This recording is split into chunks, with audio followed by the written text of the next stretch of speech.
At Arizona State University, we're bringing world-class education from our globally acclaimed faculty to you. Ranked #1 in innovation for 10 consecutive years and #2 among public universities for employability. ASU isn't just ahead of the curve, it's creating new paths to success. Earn your degree from the nation's most innovative university. Online, that's a degree better. Explore more than 300 undergraduate, graduate, and certificate programs at asuonline.asu.edu. At Arizona State University, we've made online education better, smarter, and more personalized so you can go further in your aspiring field. I decided to pursue medicine once I realized that ASU did have the online program for biological sciences. You're still required to learn the same curriculum. You're still being tested on the same content that anyone would be tested on in person. The comprehensiveness of the program prepared me so well for medical school.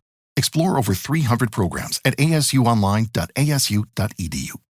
My name's Adele Onyango, and welcome to another episode of Legally Clueless. No, seriously, I have no clue what I'm doing, but I'm pretty sure I'm not the only one. Hey you, welcome to this episode of Legally Clueless. Thank you so much for rocking with this podcast. This is what's coming up.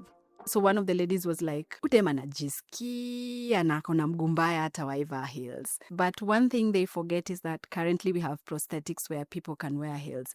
And so it didn't make me cry. I was just like, you're just projecting your insecurities towards me because what have I done wrong? So the fact that I've been given this opportunity, did it mean that I didn't have to perform? But because I have done my part, I was even doing better than some of them who had been there 2-5 years, you know. And I even became a threat, I think. So that's why they could talk like that. And I'm on this call speaking to one of the clients. And then once I was done with the client, her issue was a bit complicated, so I needed to consult with one of my colleagues. So I'm turning to consult with a colleague of mine, apparently the other colleagues behind me. So that day, I think the outfit I had worn had kind of exposed my prosthetic, and they pointed at me and laughed. That's part 2 of Meg's story. If you've not listened to part 1, you need to listen to the previous episode so that this one is going to make sense to you. But welcome. If you're an OG member, I have nothing but love for you. If you're a newbie here, audio episodes like this go out every single Monday. On Wednesdays, we have the midweek teas. On Thursdays, we have For Mannerless Women. And on Fridays, we have Ask a Therapist. Make sure you also subscribe to our YouTube channel to watch our awesome shows that side. And officially join the family by signing up for our weekly newsletter. A link is in the show notes. Actually, all the links are in the show notes, including our Instagram and our TikTok, so that you can officially join the crew. I truly hope you're well.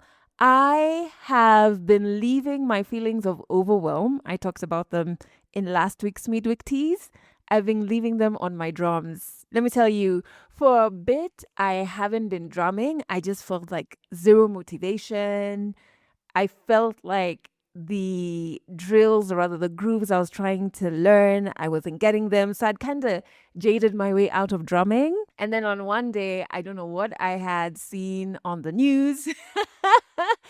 I just started drumming. Hey. I just started drumming. So I'm leaving all of my overwhelm, all of my anger on my drums. Like, I've been drumming until my hands and shoulders sting. Like last night.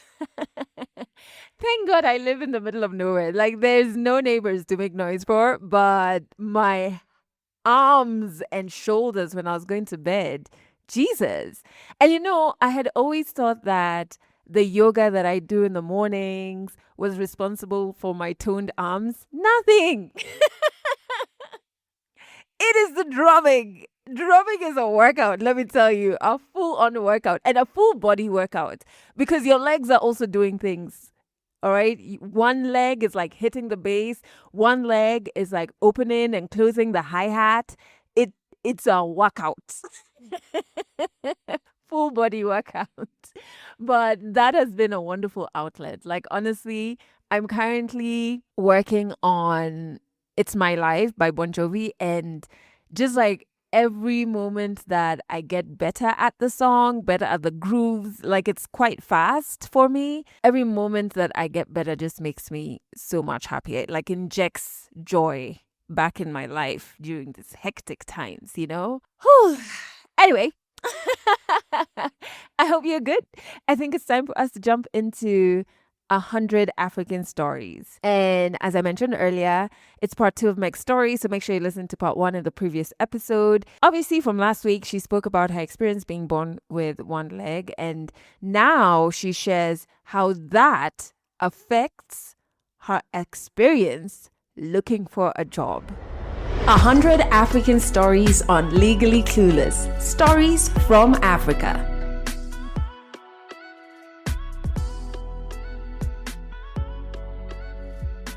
Looking for a job. Oh, just remembered something. So in campus, I did journalism and mass communication, but I majored in PR.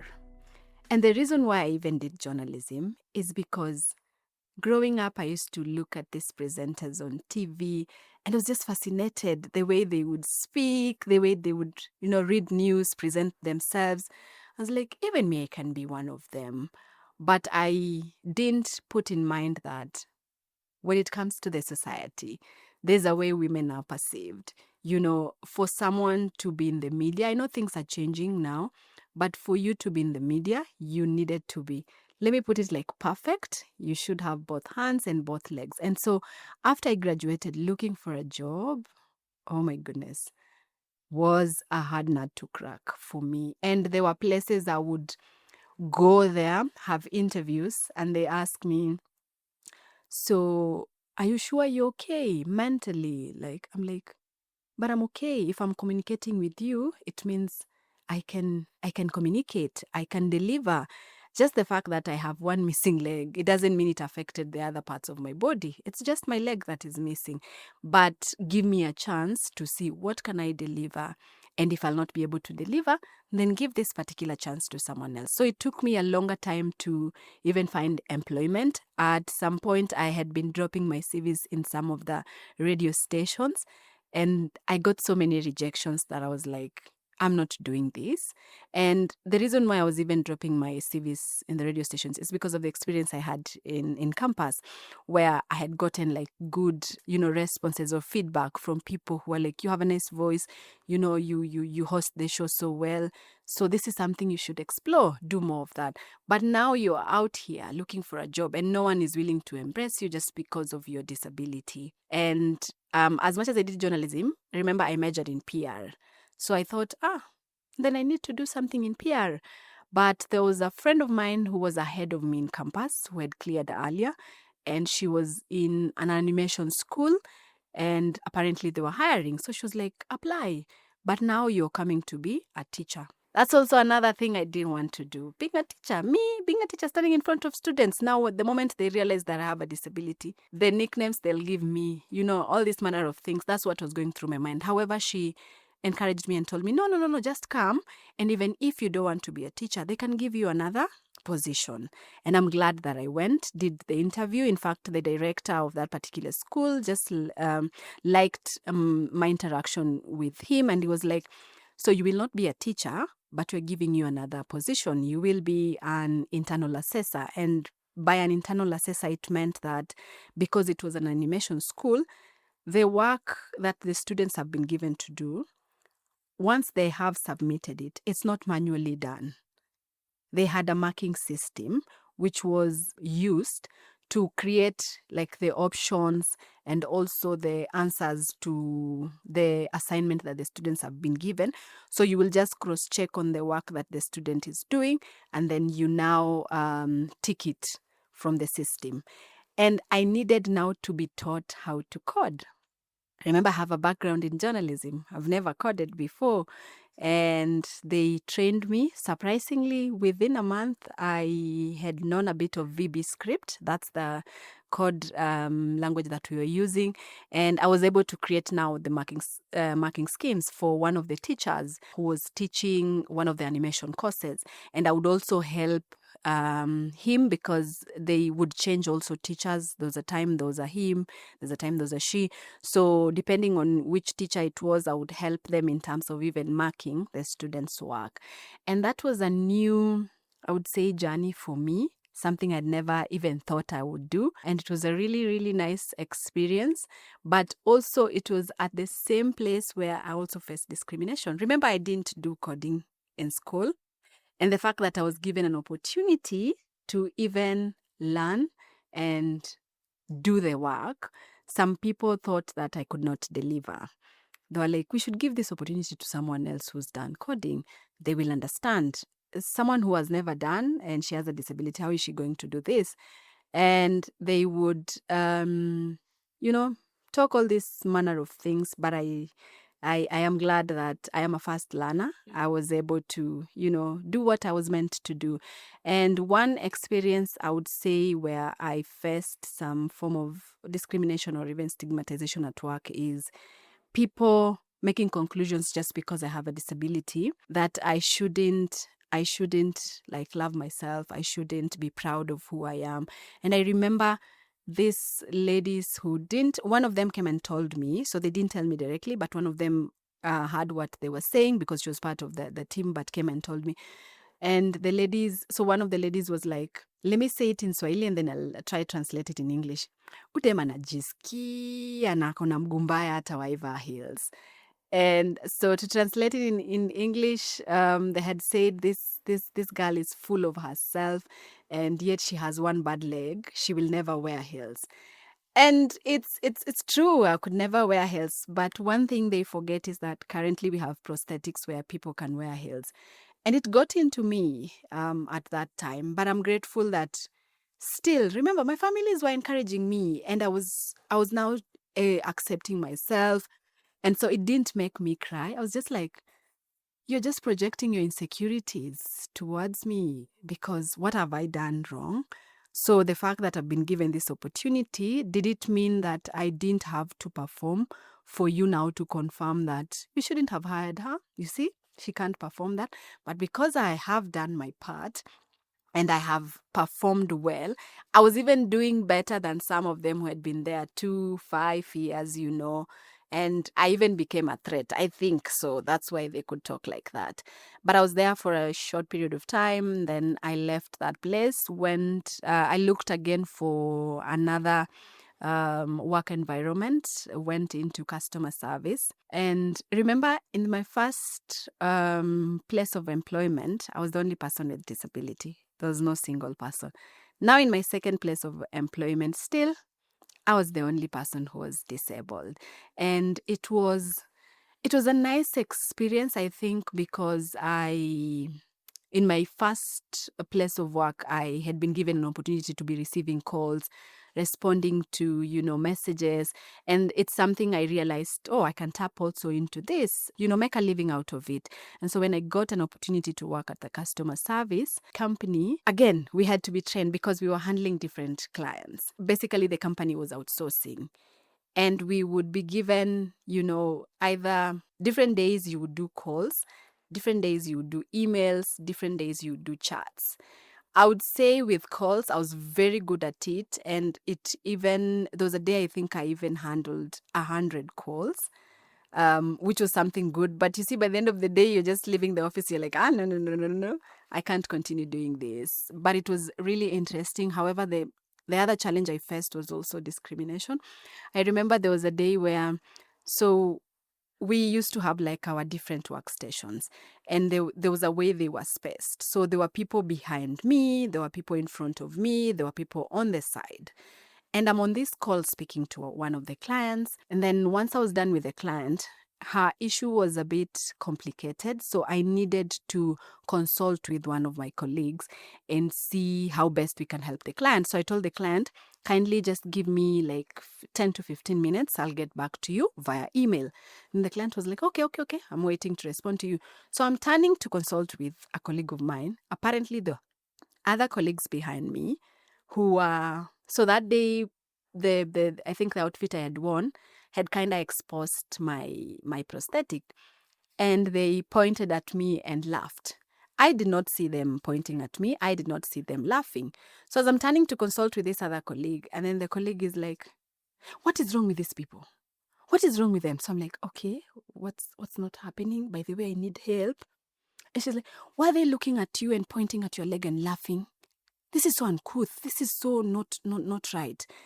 And as much as she's so hungry and she's frustrated and she's talking to me, I think she also wanted me to react that way and be like, why are they talking about me? Why? But for me, I tried to calm her down, and I was like, oh, they were laughing at me. Don't worry, it's okay. Now me, I have a problem. I want you to help me with this client. And so we shifted and we had to now deal with the client's issue. And then I was able to help the client. But after that, I now talked to this colleague who had told me about the ones who were laughing behind my back. And I told her, I have come to learn that I am not avocado. I am not, even avocado, not everyone loves avocado. Not everyone loves ice cream. And I also don't like everyone. So the fact that they looked at my leg and laughed, that showed, the, should I say insecurities per se, but it's just the way they are, and if that's how they are behaving as individuals, it's so sad, but they shouldn't do that to any other person. And you see, I wasn't at that space where I wanted to confront them and be like, what you guys have done was wrong. I just let it slide. However, I noticed when they would see me, they felt, I think that other colleague confronted them. And I think she talked to them and told them, what you guys have done is very wrong. Because I could see they were remorseful, not really coming to me directly and telling me, we are sorry, we laughed at you when you shouldn't have laughed. But I could just see they every time they would see me, they'll be like, they never used to say like, hi, hi, hi, hi. But they just be like, hi, are you okay? I'm like, why are you saying hi, hi, hi to me? Like, me, I'm okay. I don't have to tell you I am okay. And so life happened and I continued with work. And so still on the same journey of self-acceptance, and I got an opportunity to go to Malindi. So there's one of the friends who she was living with her sister. And so they invited me to go to Malindi. Remember, I am using my prosthetics. I am coming from Nairobi. I am going where? To Malindi. The weather in Nairobi and the weather in Malindi, totally different. But this girl carried heavy clothes because what? She still wanted to hide her leg. Didn't want to expose it. And so I went there and they were looking at me. They were like, what's wrong with you? At Arizona State University, we're bringing world-class education from our globally acclaimed faculty to you. Ranked #1 in innovation for 10 consecutive years and #2 among public universities for employability, ASU isn't just ahead of the curve, it's creating new paths to success. Earn your degree from the nation's most innovative university. Online, that's a degree better. Explore more than 300 undergraduate, graduate, and certificate programs at asuonline.asu.edu. You just realized your business needed to hire someone yesterday. How can you find amazing candidates fast? Easy. Just use Indeed. Stop struggling to get your job post seen on other job sites. With Indeed sponsored jobs, your post jumps to the top of the page for your relevant candidates, so you can reach the people you want faster. According to Indeed data, sponsored jobs posted directly on Indeed have 45% more applications than non-sponsored jobs. Don't wait any longer. Speed up your hiring right now with Indeed. And listeners of this show will get a $75 sponsored job credit to get your jobs more visibility at Indeed.com/kidsandfamily. Just go to Indeed.com/kidsandfamily right now and support our show by saying you heard about Indeed on this podcast. Terms and conditions apply. Hiring? Indeed is all you need. We know you've never been to Malindi, but we told you to carry lightweight clothes. We needed you to, look different. Like whatever you are wearing in Nairobi is not what you're coming to wear here in Malindi. And still, I was hiding my leg. But one of the sisters started now harassing me. And then they both joined in. They bribed me. They did all manner of things for me to just throw away my trousers. And we went to the market. We bought some shorts. And there's one specific shot where when we came back to the house, I went to the bedroom, changed, wore that short.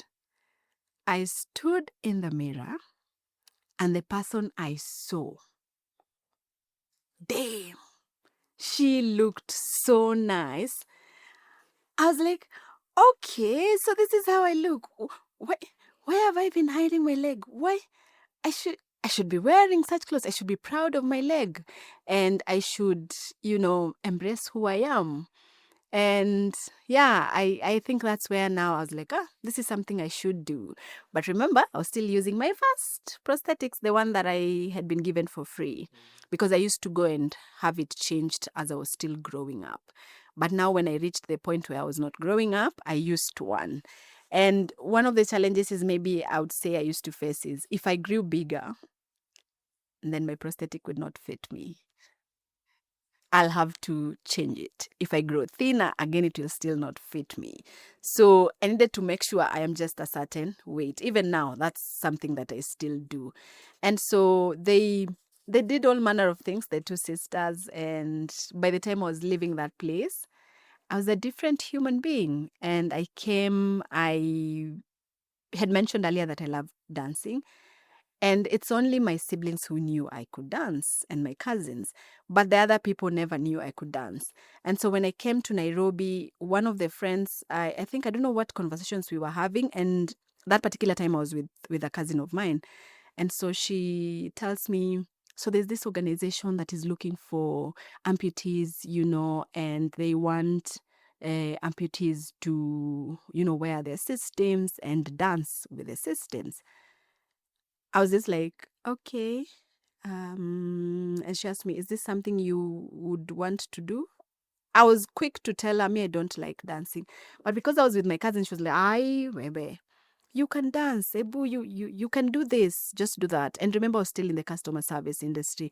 And because our shifts were very different and tricky, we used to work 24/7, even on Saturday, Sunday, even during holidays. As long as you're on shift, you have to work. And it happened during that time when that friend was talking to me. I had been on night shift for like 2 or 3 months. And then I told her I am not sure if I can commit to this because of my work. If all goes well, then let's see. But I'm willing to go meet them. And looking back or in retrospect, I've come to realize that everything God had aligned. And the moment I believed in God and had faith and just started embracing myself, that's when things just started working out in my favor. And I went met the team, and after meeting the team, so we agreed like, this is what we'll be doing. We'll be meeting every day in the evening from 7 for like 2 hours. We had a choreographer who would now train us on the moves we were supposed to take, and then we would leave. However, the production bit would take part on Saturday and on Sunday. So yeah, so that was the end of the month. And what normally used to happen is every new month they would now share with us new schedules for our shifts. And it happened that particular week where we were supposed to do the production, the training, I had a morning shift. So my shift would start at 9 and end at 6, meaning I had time to attend all these trainings. And then they gave me an off on Saturday and Sunday. And so I was still able to do everything until on Sunday. And the fact that I was given an opportunity to dance in public for the first time and dance wearing a short, that for me was amazing. It was so amazing. I have never felt so good like that time. I was so proud of myself. Like I would walk around and not feel ashamed. In fact, that's the time now I started wearing like revealing clothes that could show my leg literally. And I wanted people to see that, yeah, I am a person with disability and I'm proud of my disability. So I don't care what you think about me, but here I am. And the journey started, and I would do videos. So the kind of videos which I'm currently doing is I wear different outfits. I go to the CBD, have a friend who is a photographer, and we go to a specific, I would say, street. Then I model, I walk and I just show off my leg and show off the different moves that I have. I was also doing a bit of dance, but now I am no longer doing it because I had a sprain injury. And so I am just concentrating more on the modeling. And it's been an amazing journey. So in 2023, that's when now SACLEG, this is the organization that was looking for amputees, to show people that you are not just, as an amputee, you're not just limited to dancing, but not walking. You can also dance. You can also take part in other activities that you love. And they were now setting up their office in Nairobi. And yeah, that's how I got an opportunity now to be a SACLEGer. And that's where I am. And what we are doing at SACLEG is just changing the narrative around prosthetics, around amputation, because we realized that not so many people are knowledgeable, and knowledge is power. When you are empowered, you know where to get what, you know what to do in case you have an issue with your leg or your stump. You are empowered in a way. And we are also trying to create a community of amputees who are able to share their stories. They are able to share my journey. Remember, growing up, I never got to meet, people like me, whether they were born like that, apart from the two friends when we went and got our first prosthetics. But then they were also in the journey of accepting themselves. They had both legs and then all of a sudden they didn't have. And for me, it's from childhood, and people would assume it should be easy. You should just accept yourself.